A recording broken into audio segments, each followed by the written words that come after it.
Mona Lisa Madhya Pradesh की अगली CM होंगी और मोहन यादव खुद उन्हें अपनी कुर्सी सौंप देंगे। मीडिया का अगर बस चले तो इसी थंबनेल के साथ खबर बना डाले। देश में जिसे देखो मोनालिसा मोनालिसा, लेकिन थंबनेल भी इस तरह के कि आपके देख करके होश उड़ जाएंगे। और ऐसा ही थंबनेल मध्य प्रदेश में आज बनाया गया, जिसे देखने के बाद हमसे रहा नहीं गया, तो हमें लगा कि इस पर बात जरूर करनी चाहिए। नमस्कार, मैं हूं गिरिराज शर्मा और आप देख रहे हैं सरल टॉक। मध्य प्रदेश का जाना माना चैनल, आज तक से जुड़ा हुआ चैनल, जो मोनालिसा से जोड़ करके खबर को कैसे दिखा रहा है, जरा आप स्क्रीन पर देखिए। मोनालिसा के शहर में सीएम सहित जुटेंगे कैबिनेट मिनिस्टर्स।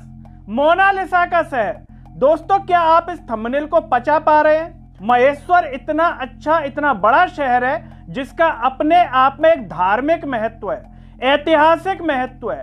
नर्मदा मैया वहां के इतने महत्व हैं कि महेश्वर की अपने आप में एक अलग पहचान है।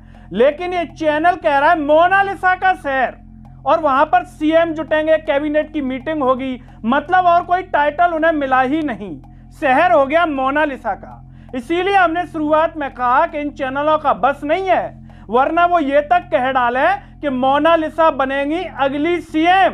मोहन यादव ने महेश्वर से दिया निर्णय, वहीं से दे दिया अपना इस्तीफा, खुद अपनी कुर्सी मोनालिसा को सौंपी। ये चैनल खुद ऐसी खबरें दिखाने लगे, इनका कोई भरोसा नहीं है, कुछ भी किया जा सकता है। इस समय मोनालिसा जैसे ऐसा टॉपिक हो गया है कि न तो देश में बेरोजगारी जरूरी है, न देश में महंगाई का मुद्दा जरूरी है, न मध्य प्रदेश में पीएससी का मुद्दा जरूरी है, न मध्य प्रदेश में जो घोटाले हो रहे हैं उन पर बात करना जरूरी है। मीडिया के लिए अगर जरूरी है तो केवल मोनालिसा। मोनालिसा सुबह इतने बजे उठी, मोनालिसा ने नाश्ता किया, मोनालिसा से भीड़ मिलने आ पहुंची, मोनालिसा मुस्कुराई, मोनालिसा सोने चली गई, वीडियो इंटरव्यू देकर के थक गई थी मोनालिसा। मोनालिसा के पिता ने मोनालिसा को छिपाया। मोनालिसा अब इंदौर पहुंच गई, मोनालिसा इंदौर से महेश्वर पहुंच गई। इस तरह की तमाम खबरें सोशल मीडिया पर डली हुई हैं। यह भारत देश के मीडिया की स्थिति है दोस्तों। मोनालिसा पर तो दिन रात वो चिल्लपों कर रहा है। यही देश का मीडिया अगर चिल्लपों करने लग जाए केवल 3 बातों पर, तो यकीन मानिए इस देश के नेता जो है अपना मुंह नहीं दिखा पाएंगे कैमरे के सामने, जो आए दिन कॉन्क्लेव में पहुंच जाते हैं। मीडिया को केवल 3 सवाल पूछने हैं कि जब से आपकी सरकार बनी है कितने रोजगार दिए, कितने घोटाले हुए, जरा इन पर जवाब दीजिए। घोटालों की जांच रिपोर्ट क्यों नहीं सौंपी जा रही है? महंगाई कम क्यों नहीं हो रही है? जिस पेट्रोल डीजल पर आप रोते थे छाती फाड़ करके, उस पेट्रोल डीजल पर आपकी खामोशी क्यों हो गई है? डॉलर 86 क्यों पहुंच गया है? यह सवाल अगर मीडिया दिन रात पूछे, मोदी जी से पूछे, मोहन यादव से पूछे कि जब आप दिल्ली जाएंगे तो मोदी जी से पूछेंगे क्या डॉलर कितने का हो गया? आपने शिवराज जी की जगह कुर्सी ले ली, आप सीएम बन गए, तो आपने 1 साल में क्या किया? 1 साल में कितनी भर्ती निकाली?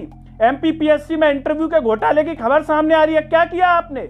बच्चों को गिरफ्तार क्यों किया जा रहा है जो रोजगार की मांग कर रहे हैं? क्या आपको लगता है कि सीएम की कुर्सी आपको खुद ही त्याग देनी चाहिए क्योंकि आप इसके पद के काबिल नहीं है?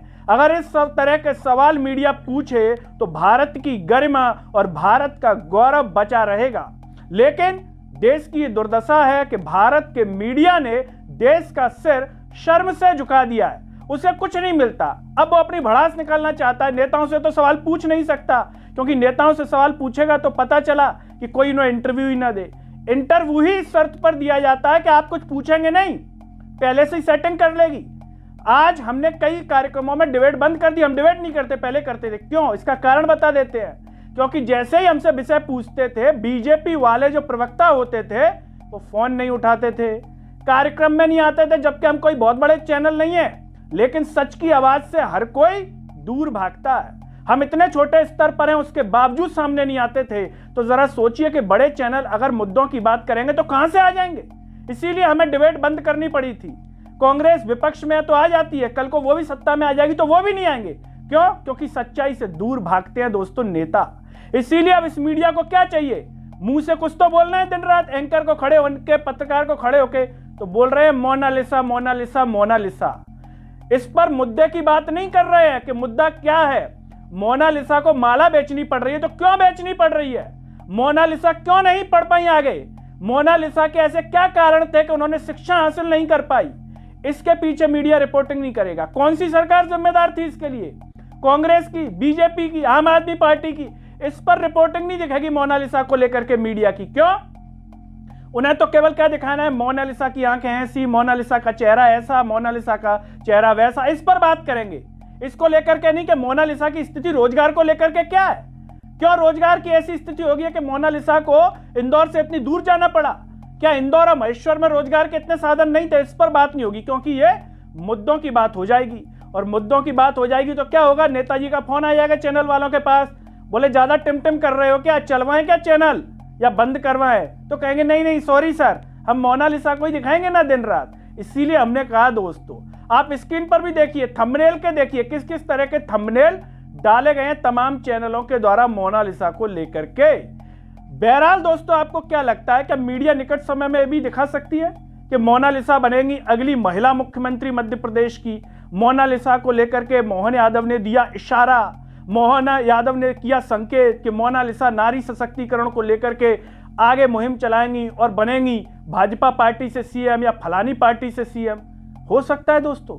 अगर लगता है आपको तो कमेंट बॉक्स में अपनी राय जरूर दीजिए। साथ ही साथ मीडिया की दुर्दशा पर भी दो शब्द बोलिए, जो दिन रात मोनालिसा, आईआईटी बॉम्बे और हर्षा रिछारिया को ही दिखा रहा है, मुद्दों की बात नहीं कर रहा। न कुंभ में लेकर के इस तरह की रिपोर्टिंग की जा रही है कि जिससे लगे कि हाँ भारत में कुंभ को लेकर के बात हो रही है। बात हो रही है तो दो तीन चीजों पर, हर्षा रिछारिया, मोनालिसा, आईआईटी बाबा। ऐसा लग रहा है कि इन तीनों में ही समेटा हुआ है पूरा कुंभ। सरल टॉक की आवाज को सब्सक्राइब कीजिए। साथ ही साथ सरल टॉक के Facebook, Twitter, Telegram, Instagram page को आप जरूर फॉलो कीजिए। अंत में सभी से एक अपील है दोस्तों, जब आप ये वीडियो यूट्यूब पर देख रहे होंगे तो नीचे जॉइन और थैंक्स का बटन होगा, उसके द्वारा आप हमें जरूर सपोर्ट कीजिए, जिससे हम बेहतर स्वतंत्र पत्रकारिता कर सकें। नमस्कार।